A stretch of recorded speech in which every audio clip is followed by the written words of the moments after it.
제가 가진 성경 491페이지에 있습니다. 사무엘하 17장 24절부터 18장 8절입니다. 우리 찾으셨으면 교독하겠습니다.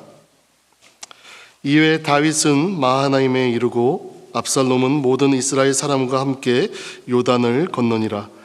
압살롬이 아마사로 요압을 대신하여 군 지휘관으로 삼으니라. 아마사는 이스라엘 사람 이드라라 하는 자의 아들이라. 이드라는 나하스의 딸 아비갈과 동침하여 그를 낳았으며 아비갈은 요압의 어머니 수르야의 동생이더라. 이에 이스라엘 무리와 압살롬이 길르앗 땅에 진친이라. 다윗은 마하나임에 이르렀을 때에 암몬 족속에게 속한 라빠 사람 니아스의 아들 소비와 로데벨 사람 임미안의 아들 미갈, 로글림 길리앗 사람 바르실레가 침상과 대야와 질그릇과 밀과 보리와 밀가루와 볶은 곡식과 콩과 팥과 볶은 녹두와 꿀과 버터와 양과 치즈를 가져다가 다윗과 그와 함께 한 백성에게 먹게 하였으니 이는 그들 생각에 백성이 들에서 시장하고 고나고 목마르겠다 함이더라. 이에 다윗이 그와 함께 한 백성을 찾아가서 천부장과 백부장을 그들 위에 세우고 다윗이 그의 백성을 내보내세 3분의 1은 요압의 휘하에 3분의 1은 수르야의 아들 요압의 동생 아비새의 휘하에 넘기고 3분의 1은 가드 사람 이때의 휘하에 넘기고 왕이 백성에게 이르되 나도 반드시 너희와 함께 나가리라 하니 백성들이 이르되 왕은 나가지 마소서. 우리가 도망할지라도 그들은 우리에게 마음을 쓰지 아니할 터이요 우리가 절반이나 죽을지라도 우리에게 마음을 쓰지 아니할 터이라. 왕은 우리 만명보다 중하시오니 왕은 성읍에 계시다가 우리를 도우심이 좋으니이다 하니라. 왕이 그들에게 이르되 너희가 좋게 여기는 대로 내가 행하리라 하고 문 곁에 왕이 서매 백성이 100명씩 1000명씩 대를 지어 나가는지라. 왕이 요압과 아비새와 이때에게 명령하여 이르되 나를 위하여 젊은 압살롬을 너그러이 대우하라 하니 왕이 압살롬을 위하여 모든 군 지휘관에게 명령할 때에 백성들이 다 들으니라. 이에 백성이 이스라엘을 치러 들러 나가서 에브라임 숲풀에서 싸우더니 거기서 이스라엘 백성이 다윗의 부하들에게 패하매 그날 그곳에서 전사자가 많아 2만 명에 이르렀고, 같이 읽겠습니다. 그 땅에서 사면으로 퍼져 싸웠으므로 그날의 숲풀에서 죽은 자가 칼에 죽은 자보다 많았더라. 아멘. 오늘 이 본문을 가지고 성문에 선 다윗, 또 십자가에 오르신 그리스도라는 제목으로 여러분들과 같이 말씀을 나누고자 합니다. 우리가 살다 보면 모든 것이 무너진 것처럼 느껴지는 날이 있습니다. 앞으로 우리들이 살아갈 인생에도 이러한 순간들이 한 번 이상으로 있을 줄 압니다. 신앙을 지키려고 했는데 관계가 깨지기도 하고, 또 진심을 다했는데 그 진심은 왜곡되고 없어지고 오해받고, 최선을 다했음에도 불구하고 결과가 참혹할 때가 있습니다. 아마 오늘 읽은 본문 말씀에 나오는 다윗에게 바로 지금이 그 순간인 것 같습니다.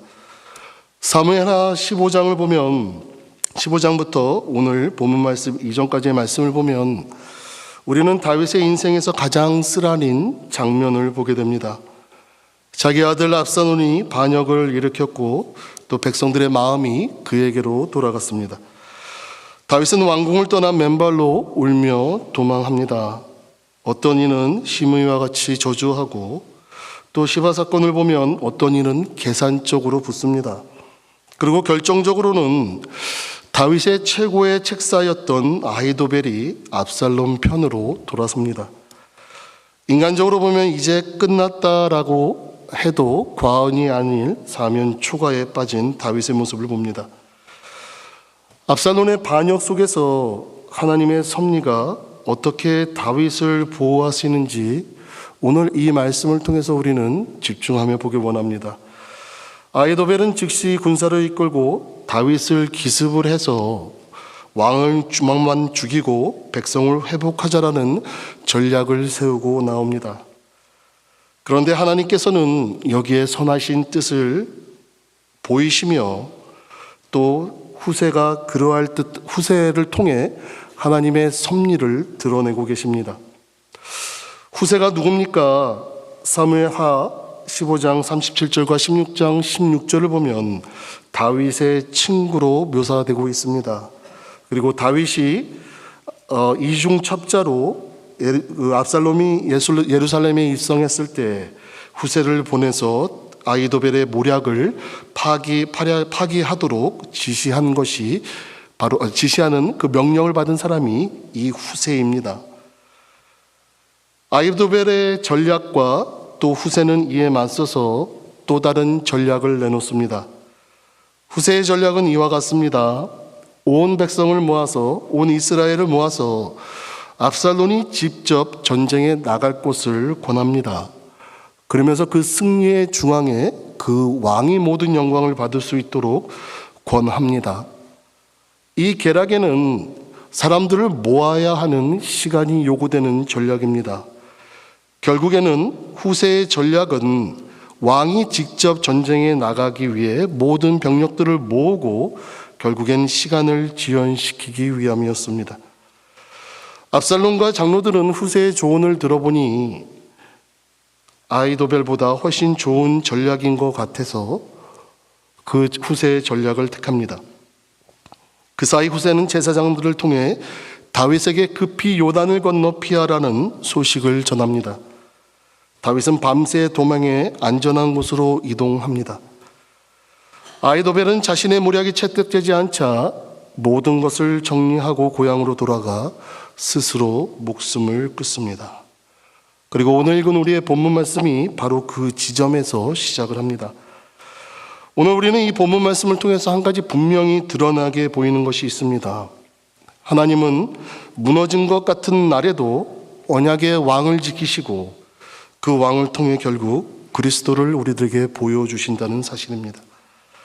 오늘 본문이 전개되는 내용은 이와 같습니다. 본문 우리 읽은 24절에 보면 다윗이 마하나임에 이르렀다라고 시작을 합니다. 우리가 많이 들어본 이 마하나임, 진영, 진이라는 뜻하는 이 마하나에서 온 말입니다.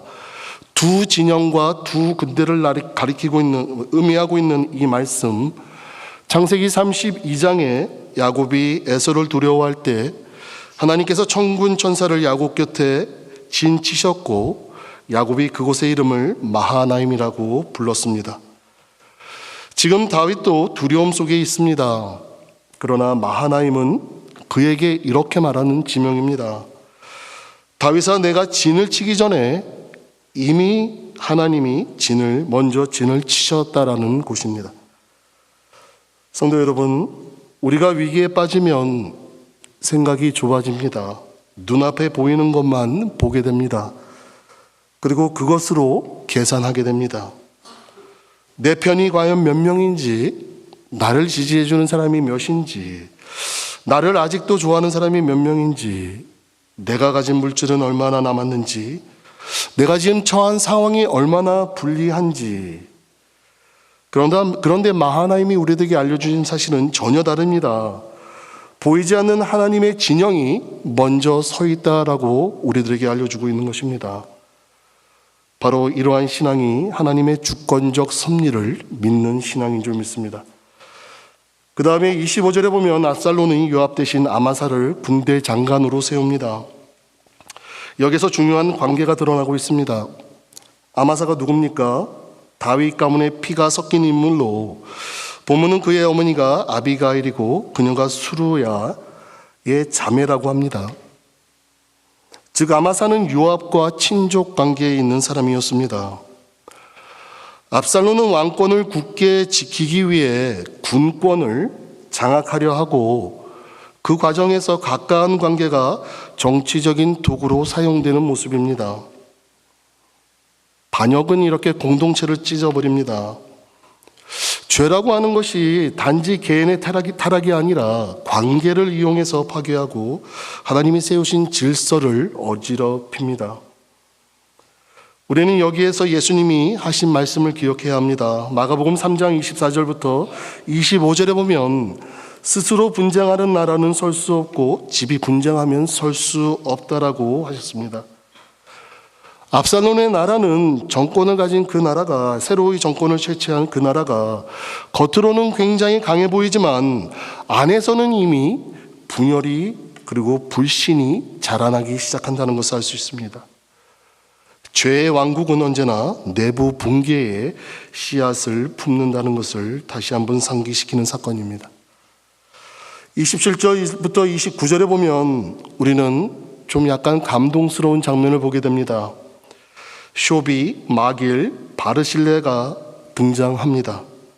그리고 이들이 다윗에게 침상과 그릇, 밀과 보리, 콩과 팥, 꿀과 버터, 양과 치즈를 가져옵니다. 여기서 우리는 하나님의 섭리가 정말 얼마나 우리가 생각하는 그것 이상으로 구체적으로 나타나고 있는지를 알 수 있습니다. 하나님은 하늘에서 떡을 떨어뜨리기보다 사람의 손을 통해서 왕을 먹이십니다. 마길은 로드밧에서 무비보셋을 돌봤던 사람입니다.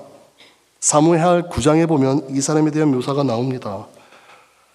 이는 다윗이 한때 은혜를 베풀었던 그 은혜가 지금 어려움에 처한 다윗에게 되돌아오는 통로가 된다는 겁니다. 바르실레는 누굽니까? 길르앗의 큰 부자였고 이러한 위기 속에서 왕을 섬깁니다. 쇼비는 암못 쪽의 배경을 가진 인물로 알려지고 있는데 다윗의 과거 전쟁과 얽힌 지역에서조차도 하나님이 돕는 자로 그를 사용하고 있는 모습입니다. 여러분, 이것이 바로 복음의 방식 아닙니까? 하나님은 고통 중인 자기 백성을 절대적으로 외면하지 않는다는 사실입니다. 때로는 이와 같이 우리가 예상치 못한 과거에 내가 했던 선한, 과거에 내가 전쟁을 일으키며 벌였던 그 무대, 나는 모르는 그 누군가를 통해서 우리를 도우신다는 사실입니다. 신약으로 넘어오면 바울은 고린도후서 1장에 보면 이렇게 묘사하고 있습니다. 하나님은 모든 위로의 하나님, 우리를 위로하사 우리도 위로하게 하신다라고 요약하고 있습니다.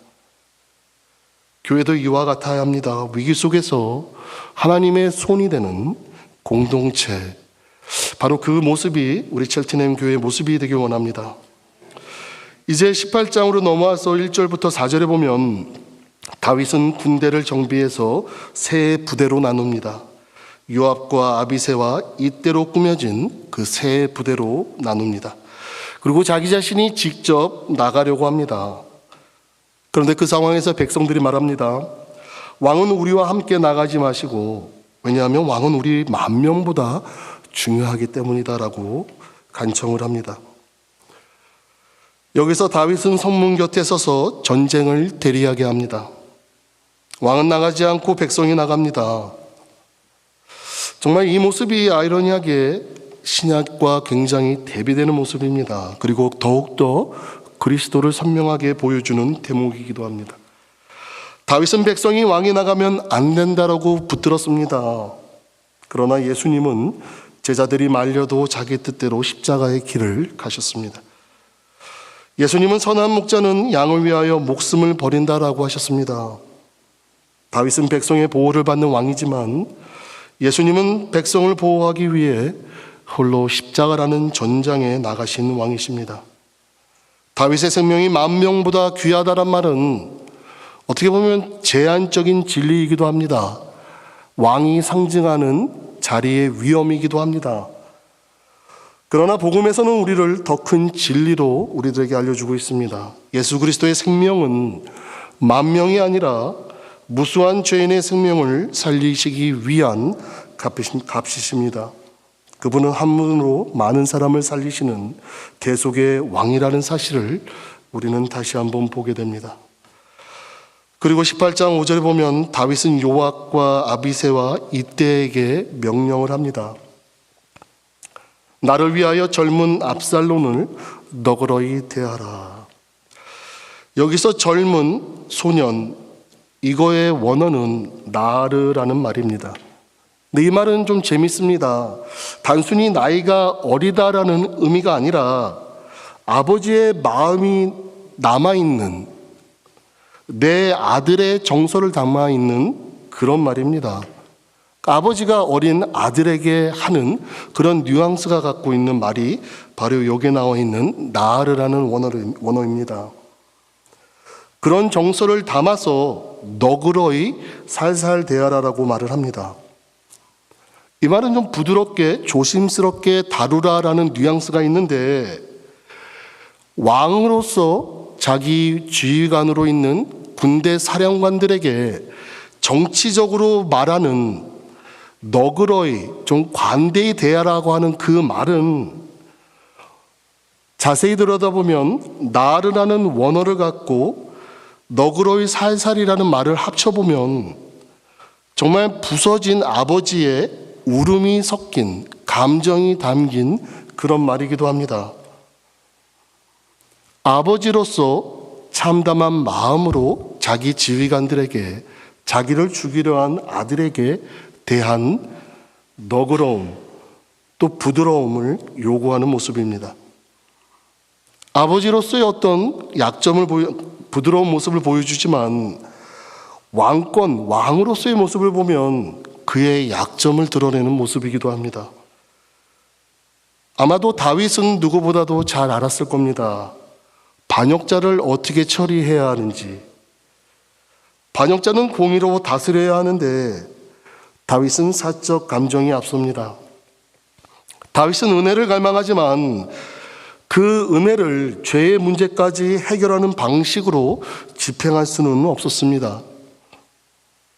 여기에서 우리는 다시 한번 예수님을 바라봅니다. 다윗은 반역한 아들을 살리고 싶었지만 그 죄의 뿌리를 뽑은 능력이 없었습니다. 그런데 예수님은 반역한 우리를 살리시되 죄를 그저 덮어두는 방식이 아니라 자기 몸으로 죄값을 치러 우리를 살리십니다. 공의를 무너뜨린 값싼 용서가 아니라 그 공의를 만족시키는 값비싼 은혜, 십자가로 우리를 살리십니다. 그리고 18장 6절과 8절로 넘어와서는 이 전쟁의 무대가 나옵니다. 이 전쟁은 에브라임 숲에서 벌어지고 결국 이스라엘은 패배합니다. 그리고 충격적인 말이 나옵니다. 7절과 8절을 보면 그날 그곳에서 죽은 자가 2만 명에 이르고 그 땅이 칼로 죽인 자보다 더 많이 삼켰더라. 에브라임 숫의 위치가 어디인지는 두 가지 정도의 견해가 있습니다. 하지만 마하나임에서 그리 먼 것 같지는 않습니다. 그리고 다윗의 진영이 그 지역에 대한 이해도가 훨씬 높았을 겁니다. 늪이 있을 수 있었고 또 여러 가지 그 자연의 환경에, 지형의 환경에 따라 두 진영이 붙어서 칼로 죽인 자보다 그 지형의 요건 때문에 죽은 사람이 더 많다라는 겁니다. 여기서 삼키다라고 하는 개념은 히브리어에서 종종 먹다 삼키다라는 이미지로 표현되는 말입니다. 그래서 자연이 칼보다 더 많은 사람을 먹었다라는 직역을 할 수가 있습니다.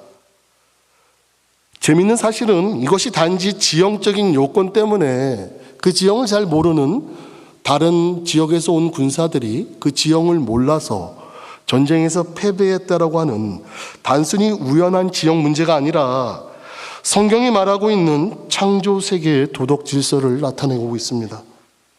하나님을 거역한 반역, 하나님의 말씀을 떠난 사람들, 단지 정치적인 사건으로 끝나는 것이 아니라 하나님이 세우신 질서에 대한 도전이기 때문에 하나님은 때로 창조 세계조차도 그들을 심판하는 도구로 사용하신다는 겁니다. 이것을 신약에서 넘어오면 더 큰 스케일로 설명을 하고 있습니다. 로마서 8장에 보면 피조물이 썩어짐에 종노릇하며 탄식하는 모습이 나옵니다. 죄가 들어온 세상에서도 자연이 그 죄로 인해 신음하고 있고 때로는 죄에 대한 하나님의 경고가 드러나는 무대가 자연이기도 합니다. 그런데 복음은 여기서 멈추지 않습니다. 숲이 삼키는 그 현장의 한복판에서 숲이 더 많은, 칼보다 더 많은 생명을 삼키는 그런 더 큰 심판의 그 한복판에서 하나님은 언약의 왕 다윗을 보존하셨다는 겁니다.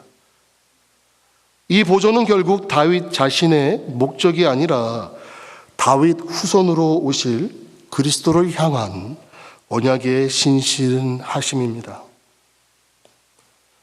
사랑하는 성도 여러분, 이 본문을 보면 결국에는 승리자가 다윗으로 나옵니다. 결국에는 이 본문이 어떻게 보면 다윗을 영웅으로 세우는 이야기로 끝날 수가 있습니다. 그런데 결코 그런 것이 아닙니다. 오히려 다윗은 상처를 입고 흔들리고 정말 약한 왕으로 서 있는 모습을 볼 수 있습니다. 하지만 하나님은 그 약한 왕, 많이 부족한 왕, 많은 죄가 있는 왕, 그 왕을 통해서 장차 오실 참되신 왕을 예표하고 계신다는 겁니다.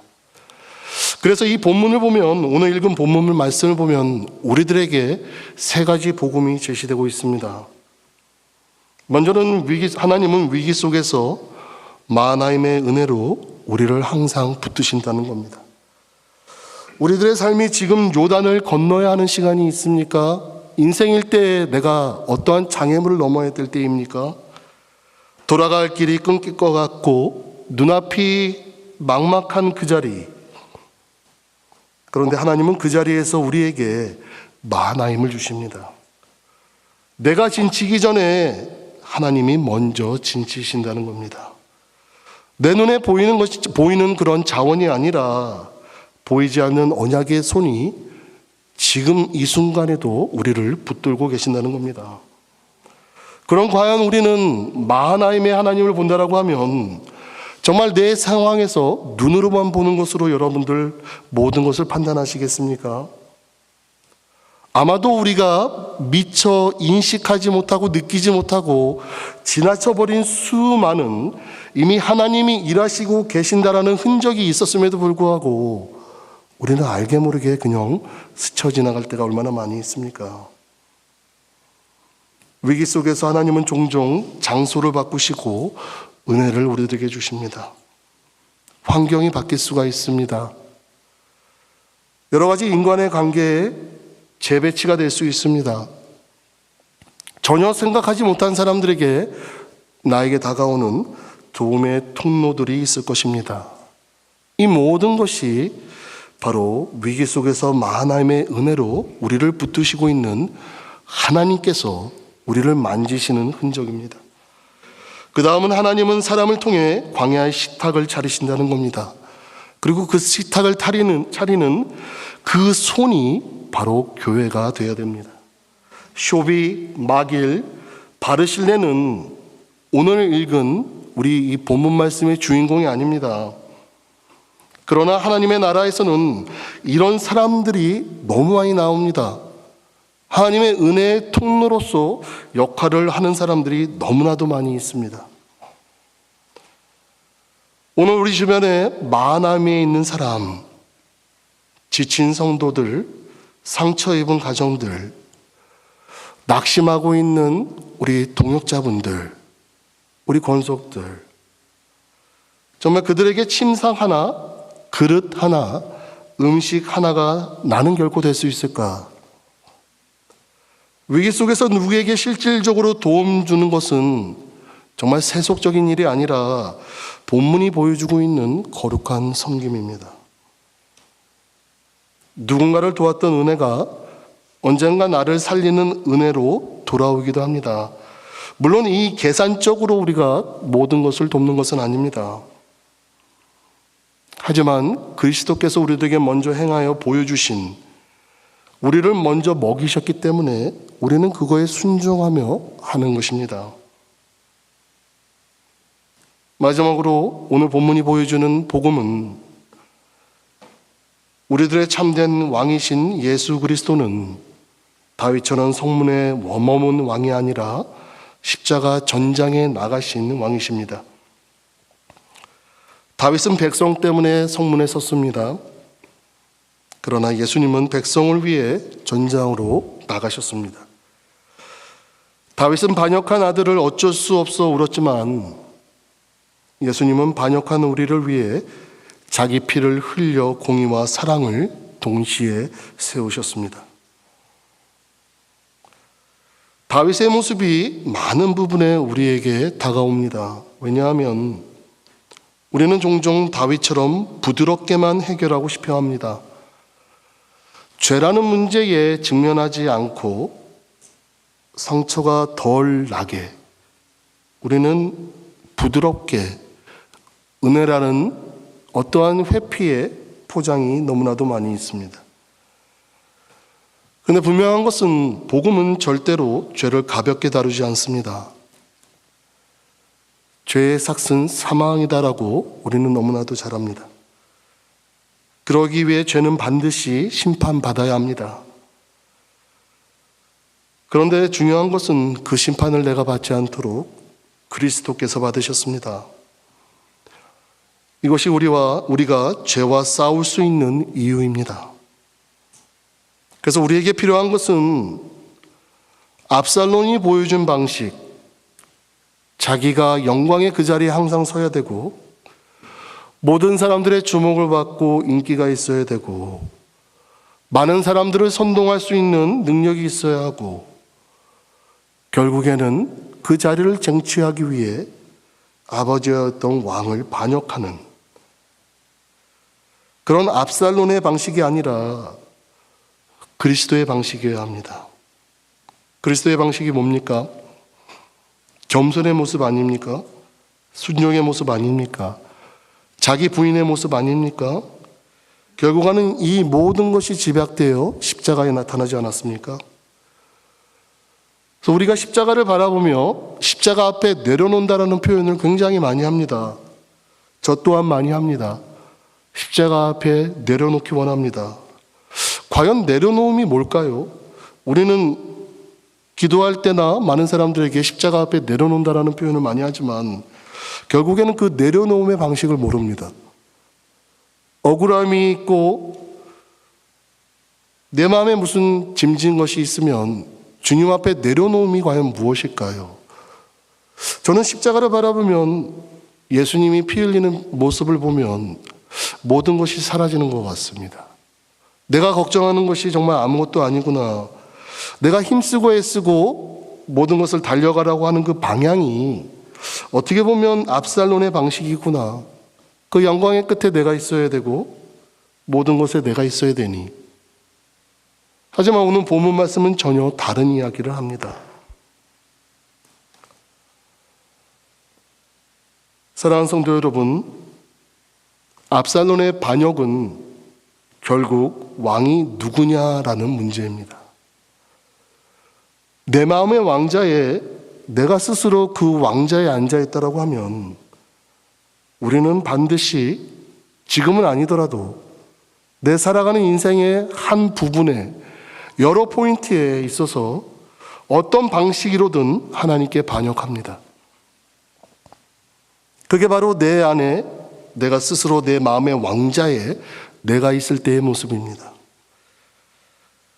그러나 예수 그리스도가 내 마음의 왕이 된다라고 하면 광야에서도 길이 열립니다. 숲이 심판이 되는 세상, 그 세상에서도 하나님은 자기 백성을 지키시기 때문입니다. 그래서 오늘 우리는 함께 이렇게 고백하기 원합니다. 이 시간 잠시 우리 같이 합심해서 기도할 텐데 정말 내 삶의 왕자에 다시 주님이 앉으시기 원합니다. 마하나임의 하나님, 십자가의 왕을 따르는 내가 되게 하였소서.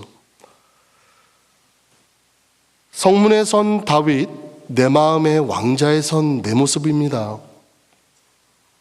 하지만 그 모습이 십자가에 오르신 그리스도의 모습으로 대처되기 원합니다. 그래서 우리가 한번 이 시간에 기도할 때에 우리 주님, 내 마음의 왕자에 굳게 자리하여 주시옵소서. 우리 한번 합심해서 기도하겠습니다. 하나님 아버지 감사합니다. 이 시간에 저희들 오늘 본 말씀을 통해서 결국에는 아버지, 이 본문 말씀을 통해서 내 마음의 왕자에 누가 있습니까? 결국에는 이러한